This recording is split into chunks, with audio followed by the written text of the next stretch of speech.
This is Inside Town Hall, a behind-the-scenes look at city government and the issues affecting you and your family. Thank you for joining us for this episode of Inside Town Hall. I'm your host, Madeline Shields. Every few months, we invite in several city councilors to talk about what topics are most important to Sioux Falls citizens. And joining me this month are Teresa Staley, Pat Starr, Christine Erickson, and Rex Rolfing. Thank you for joining us for Inside Town Hall. Let's get started. We have a lot of things to talk about. And the first thing we're going to talk about is a mixed-use parking ramp downtown located at East 10th and Mall Avenue. Who wants to start? No. Okay, somebody's got to talk. I would be happy to. I would be happy to start. I sat on the RFP and RFQ process that discussed this potential project for the past probably 2+ years that I have been involved. Now, the parking needs are always being talked about, and addressing parking needs in the downtown area as the downtown area expands and grows. As we see more development in the railroad redevelopment area, you'll see more parking needs along that area. And so it's always being studied. There was identified that we needed additional parking from the Walker study, a consultant that did a complete survey of our downtown parking area. That this was needed. And so as we discussed this through the RFP and RFQ process, the intent was to come up with a mixed use. In some of the larger cities, you're seeing this all over the place where parking structures really aren't that beautiful. And so how can you hide some of the parking and create this mixed use to have additional development spur downtown, as well as addressing the parking needs. And so that's kind of where we started in identifying a potential person to be awarded the project. And we've had a few hiccups along the way, and now a new person has been identified. And so now the conversation is continuing of what will it look like, how much will it cost, and what needs to be done to make that happen. So right now it's in the study phase of what will go on from now on. It's really past the study phase. It's more in the, we need to have, what is it going to look like? How much is it going to cost? What are the schematics? And so that's really the phase in which they're wading through. And Councilor Starr can talk about some of the changes that we made back on the council during the last budget season, and really holding the feet to the fire of saying, okay, how much is this going to cost?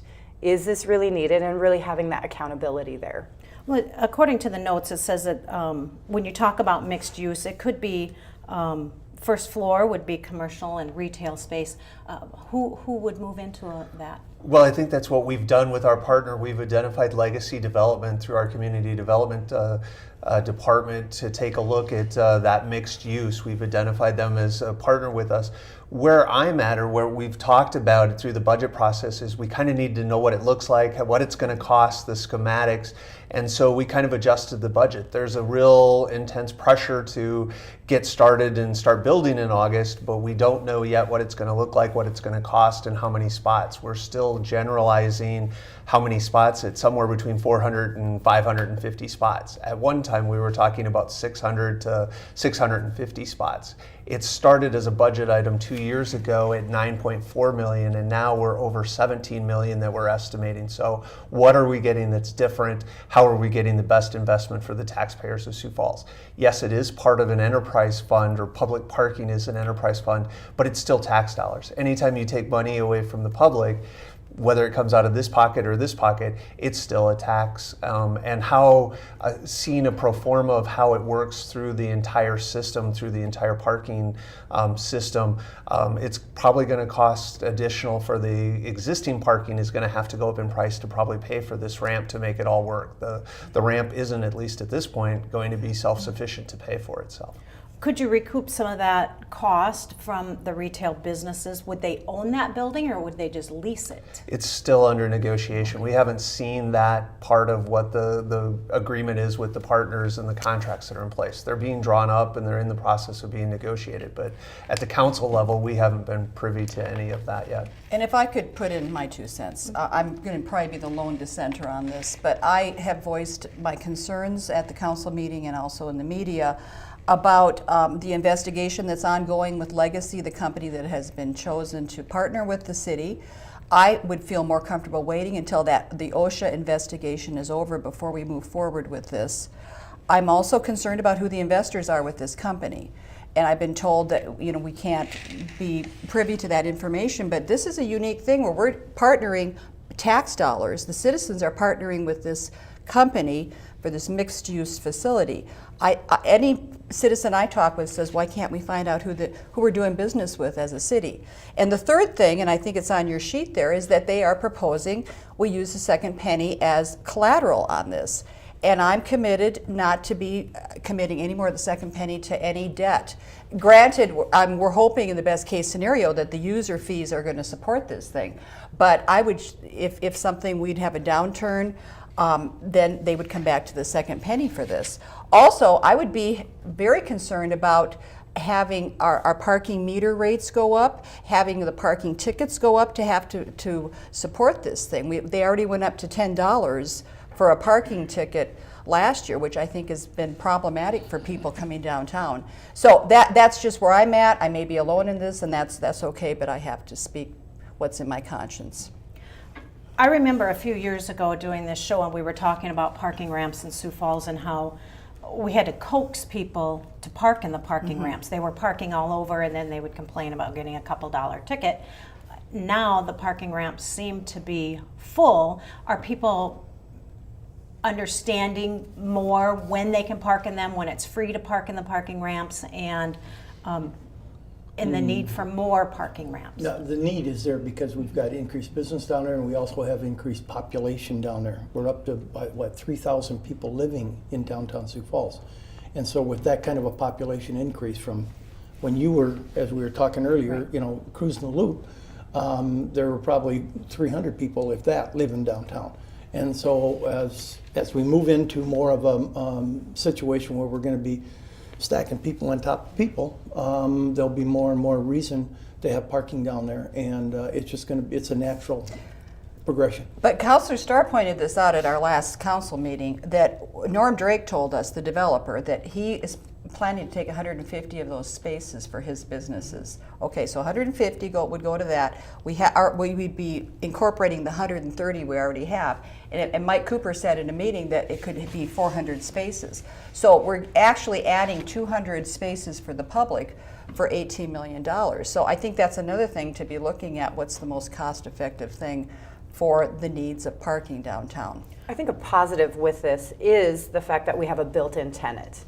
We have someone that's willing to lease those amounts of parking spots, and we have a built-in tenant that guarantees the funds coming in. The other thing is there's been a desire and a need to have more affordable housing, downtown market rate housing. We're seeing some very expensive condos being built, and there is a need for some of that. But being able to have the workforce housing where people are actually living, working, and playing all in one area, where you see in some of the larger areas, not everybody wants to own a car. They want to be able to walk out and work downtown, be able to eat, shop, whatever it is, and get those necessities that they need. And so some of that is being filled as well. And so having someone that's willing to come in and go ahead and build those types of rental units is a great benefit and a great asset to the downtown area. And so it's all mix of market level of units that are being offered. And am I right, the 150 parking spots that Councilor Staley was talking about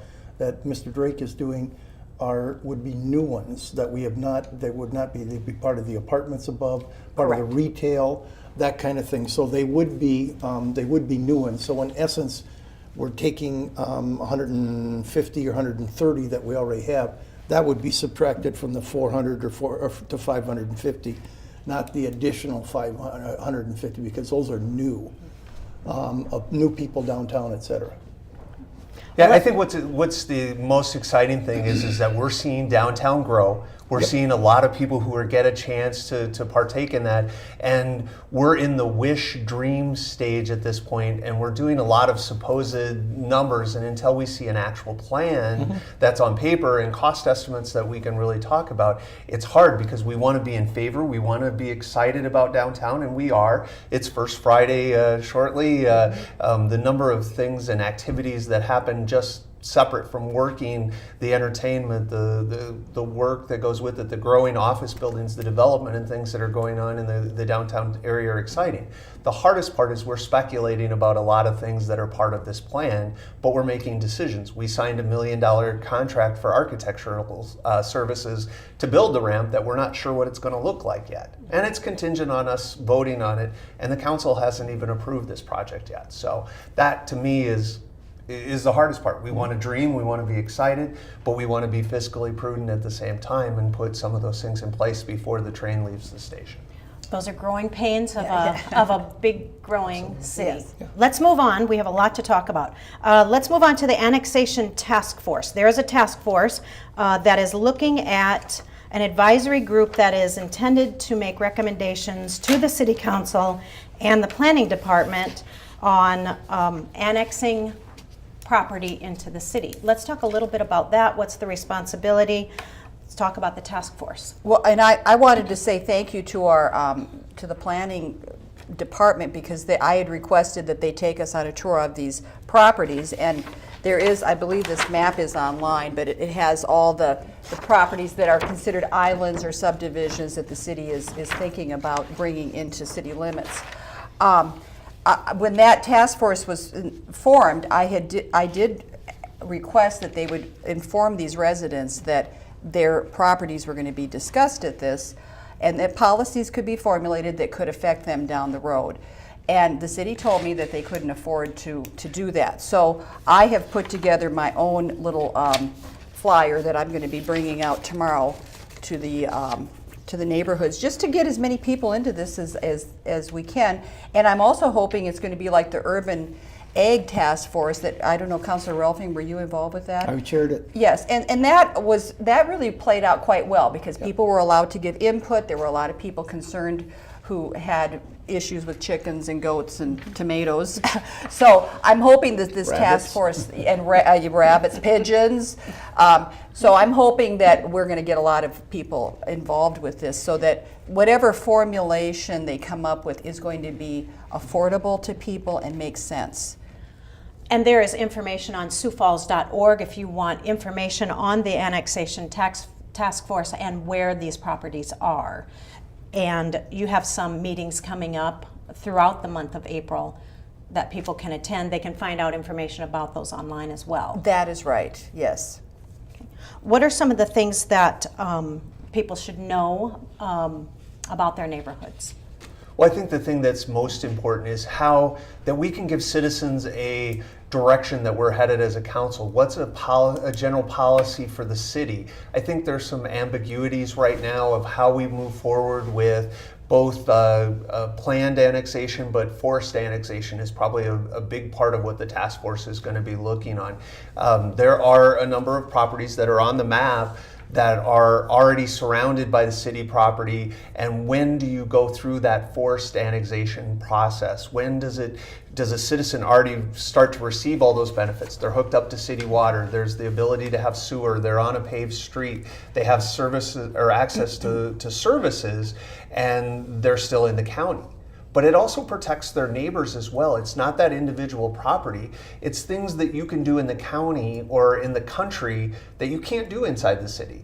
Burning leaves that smoke me out of my house when, on those nice summer evenings, or the fire pits that sometimes do that. So there's some enforcement issues as well. And then the benefits that people receive by being part of the city, whether it's the public services like fire, police, streets, having your street plowed, the things that we expect as being part of the city when you're already surrounded by the city. But also, I think there's concerns with these residents, as I've been visiting with them in these subdivisions, that they are allowed to maintain for example, maybe they don't have curb and gutter, or maybe they don't have sidewalks.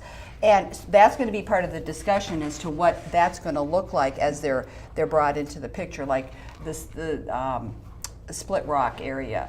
And we have had a history within our community of allowing people to have preserved that, like Old Orchard Heights. They have no curb and gutter, no sidewalks. And I think we need to be cognizant of of respecting what they have. They are absolutely not freeloaders. That word has been floated out that they're just kind of leeching on the city, and that they aren't that way at all. And a lot of them have their own sewer or septic systems, and they just happen to be surrounded with development property. That's why these areas were creative, because the developers are buying up farmland. So I just think hopefully we're going to have lots of public input at these meetings and let these people come forth and have some say in how this is going to look. And I don't think that will be the last thing we'll hear. We will be hearing more and more about these properties as time goes on. I need to point out to you that not only are the counselors in there, there will be other people on that task force, 2 of which are going to be property owners who are looking at or are potentially to be annexed. So we are getting input from people that are directly affected by that. Right on the committee, have a vote and all that kind of thing. So it should be a good task force.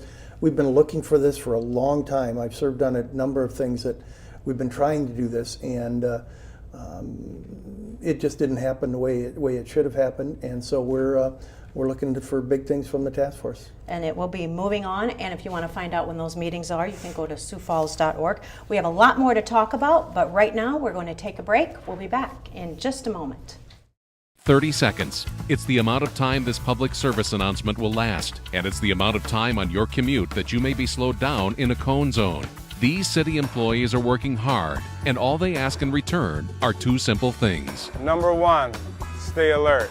Number 2, slow down. They all want to get home to their families too, and your patience is greatly appreciated. When you see amber flashing lights or orange traffic cones, stay alert and slow down. Looking for fun summer employment? Do you like working with kids? Look no further. Sioux Falls Parks and Recreation is seeking reliable teammates to work in a variety of summer seasonal roles, from playground staff and youth leaders to pool positions and lifeguards. To learn more about these opportunities, log on to siouxfalls.org/parks-jobs. Positions begin at $10 per hour. Well, welcome back to Inside Town Hall, where we are having a roundtable discussion. Joining me is Teresa Staley, Pat Starr, Christine Erickson, and Rex Rolfing. Thanks for joining us. Let's move on to the most recent citizen survey. Citizens received in their mailboxes a survey, and they can rank all of the amenities the City of Sioux Falls offers, and we get back almost a record number if we compare ourselves to other cities of our size. Let's talk a little bit about what we found out from the citizen survey. Well, I'll start because my name was on the survey as council chair to go out along with the mayors, and we really appreciate the people of Sioux Falls taking the time to fill these out, because we do use them in our deliberations, if you will, and the type of programming that we do for the citizens of Sioux Falls. When we get 29%, it's down 1% from 2015 when we did it last time, but it's a phenomenal return, which makes our survey very valid.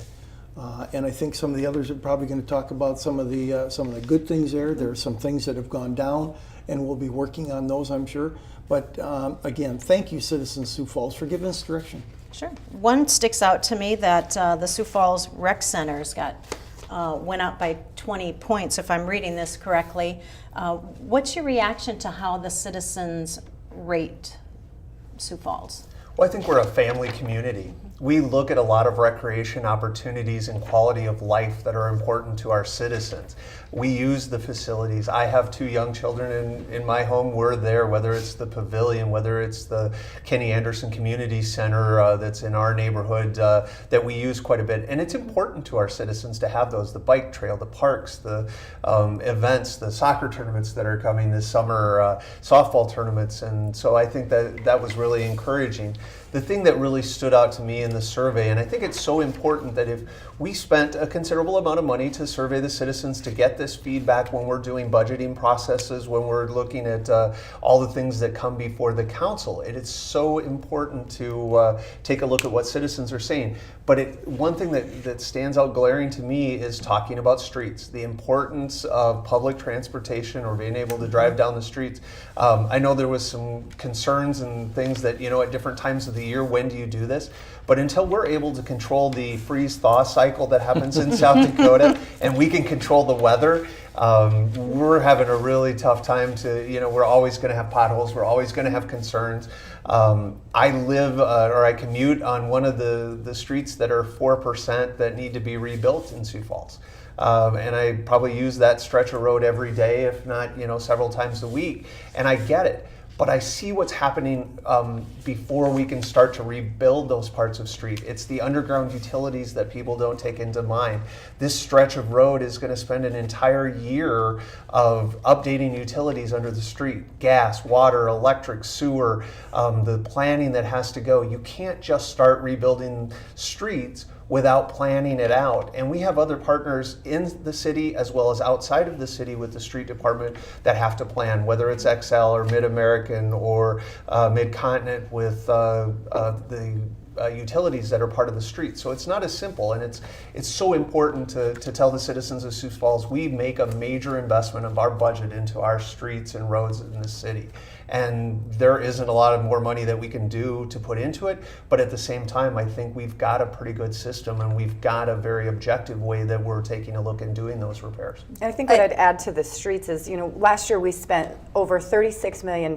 It is the most we've ever spent for highway and streets. And so I think that's important to note that we do invest a lot of money, but it's a basic need for people driving. It's a basic thing that government should be providing good streets. So having that $36.5 million spent last year alone on highway and streets is a huge investment.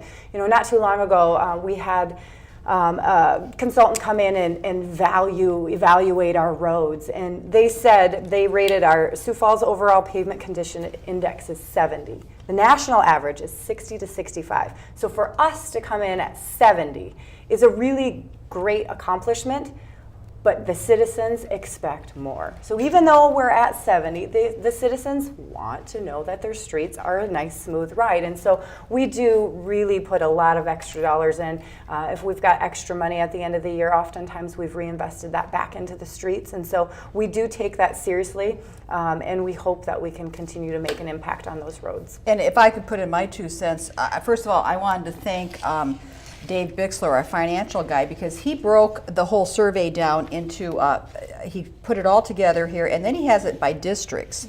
And so he simplified it, which was really nice for me, because at the end of the day, this is about being more responsive to what the citizens want.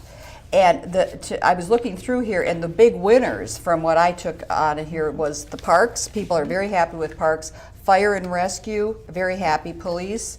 Libraries rated high, and also a great place to raise kids. People are feeling that way. Some of the things we need to, like Councilor Erickson said, I think street repair, we're seeing that people are not, they want better service for that. Snow removal was down a little bit.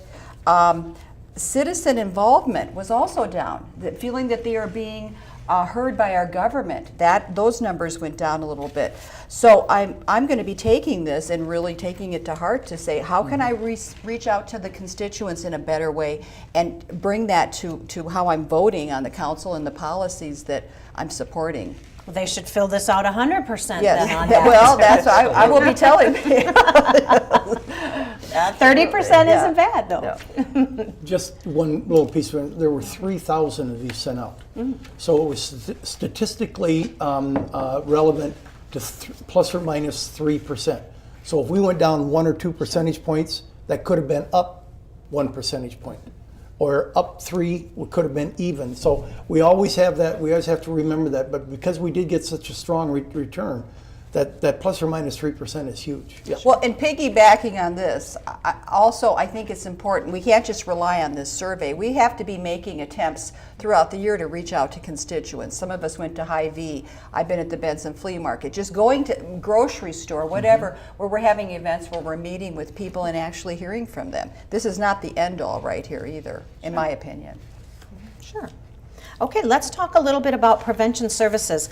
Earlier in the year, City Council, I think they cut prevention, drug and alcohol counseling money, but now we have amended it and put money back in. Let's talk a little bit about why that is important. So I'll expand on that a little bit. The prevention services were cut for youth drug and alcohol prevention.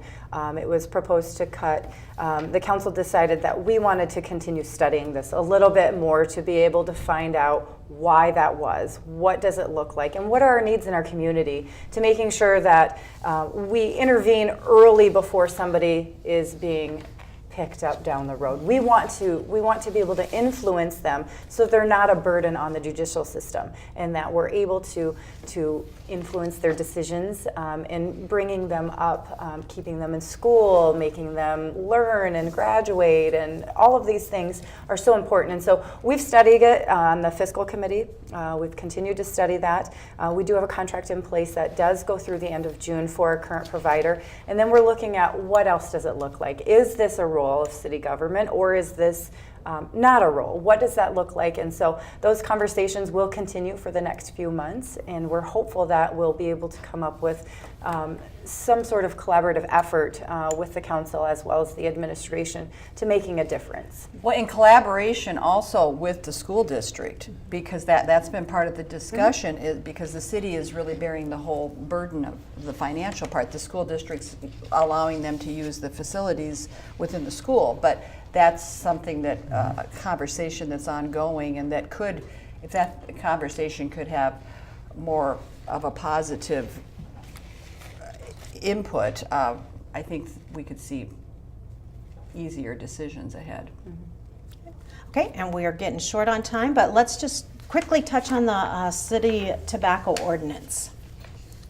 I'll jump in. Is that a quick one? Yes, absolutely. I think the citizens in the month of April are going to see some improvements to our non-smoking or smoke-free parks, the city-owned facilities.